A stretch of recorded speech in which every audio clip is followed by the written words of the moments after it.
Yeah, so we're here in southern Nicaragua at this beautiful isolated beach.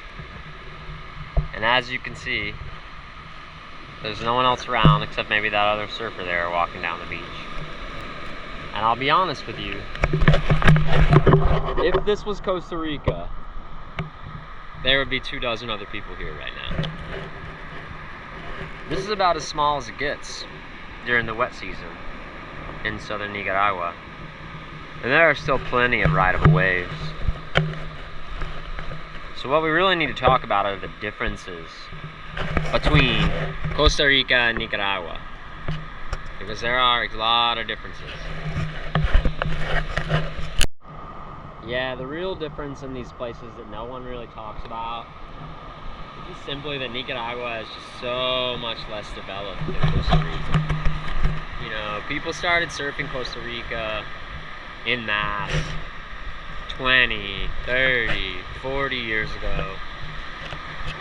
Here in Nicaragua, really, tourists have only been coming to surf, at least mainstream tourists who didn't drive down through Mexico, for the last 20 years maybe.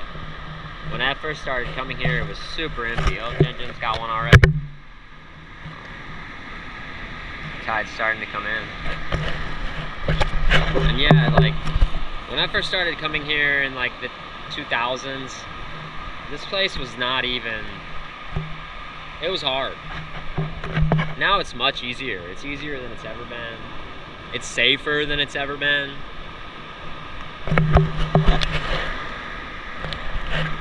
And you can really have a great time on your Nicaragua surf trip, you know. No matter how you choose to do it. If you choose to stay at a surf camp, you choose to stay by yourself and rent a moto, or just do kind of like what we do and walk to the surf, you can have a really good time here. Every day isn't going to be world class. You know, that's kind of the myth of Nicaragua, because you see so much marketing that kind of pushes Nicaragua as like this Indonesia-like place in the West where it's always amazing. It's always awesome, you know, depending on where you're from. If you're from Florida, it's definitely always awesome.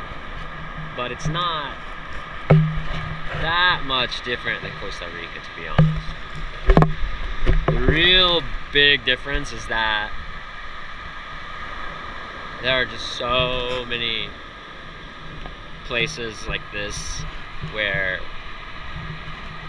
tourism hasn't come yet, and you can find these places if you're willing to look for them, and you can really have a peaceful time here. It feels like stepping like in a time machine and going back 30 years. If you've ever been to Costa Rica and like craved what it's like for the, you know, wondered what it would have been like for the people who came in like the 90s, like this is what Costa Rica was like in the 90s. Or even the 80s. Looks like the tide's coming in. I think I'm gonna go for some waves.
Take me home.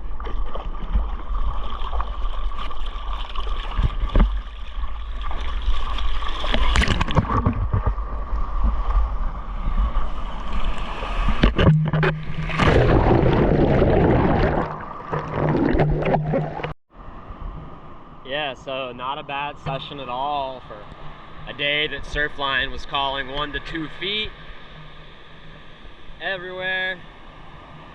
There's probably 30 people on Popoyo Point right now.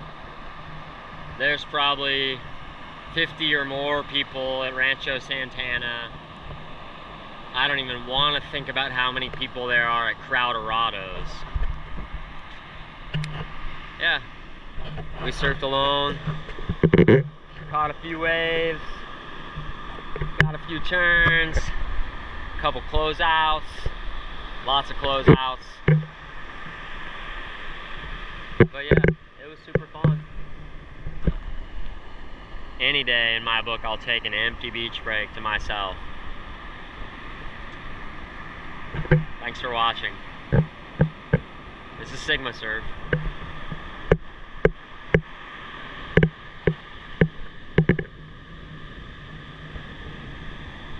Kind of closed out now with the high tide for sure.